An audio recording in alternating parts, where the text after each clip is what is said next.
আসসালামু আলাইকুম, welcome to my YouTube channel liner রান্না। আজকে আমি নিয়ে এসেছি একটি নতুন রেসিপি, ক্যারামেল পুডিং। যে কোনো অনুষ্ঠানে খুব সহজেই বানানো যায় এই পুডিং। চলুন তাহলে রেসিপিটি শুরু করি। প্রথমে একটি কড়াইতে 1 কাপ চিনি দিয়ে সুন্দরভাবে ক্যারামেল বানিয়ে নেব। এই তো দেখুন আমার ক্যারামেল তৈরি হয়ে গেছে।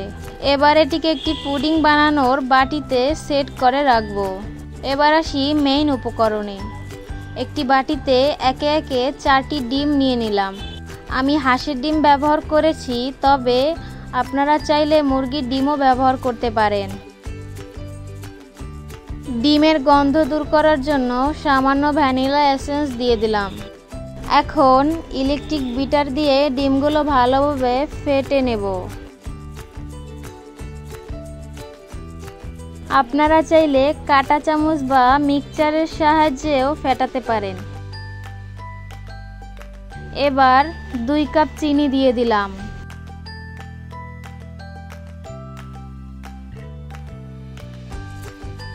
পাত্র ছোট হয়েছে বলে আমি আরেকটি বড় পাত্র নিয়ে নিলাম এবং ভালোভাবে বিট করলাম। এরপর আগে থেকে জাল করা 2 কাপ লিকুইড দুধ দিয়ে দিলাম।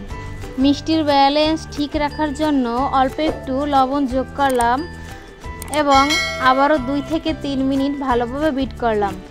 বিট করা শেষ হয়ে গেলে আগে থেকে সেট করা ক্যারামেলের বাটির ওপর ছাঁকনির সাহায্যে ডিমের মিশ্রণটি ঢেলে দিলাম। তারপর একটি বড় পাত্রে পানি গরম করে তার মধ্যে স্ট্যান্ড বসিয়ে পুডিংয়ের পাত্রটি রাখলাম। ঢাকনা দিয়ে 20 থেকে 30 মিনিটের জন্য স্টিমে রাখবো।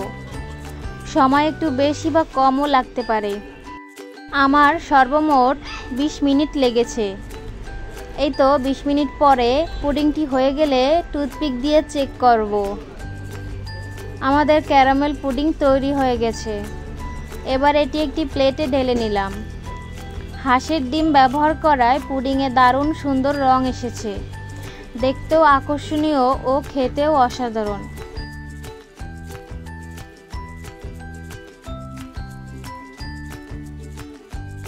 আপনারা অবশ্যই বাসায় ট্রাই করবেন।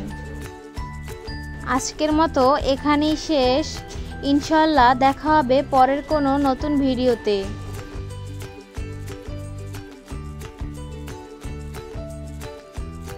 ততক্ষণ ভালো থাকবেন, সুস্থ থাকবেন। আল্লাহ হাফেজ।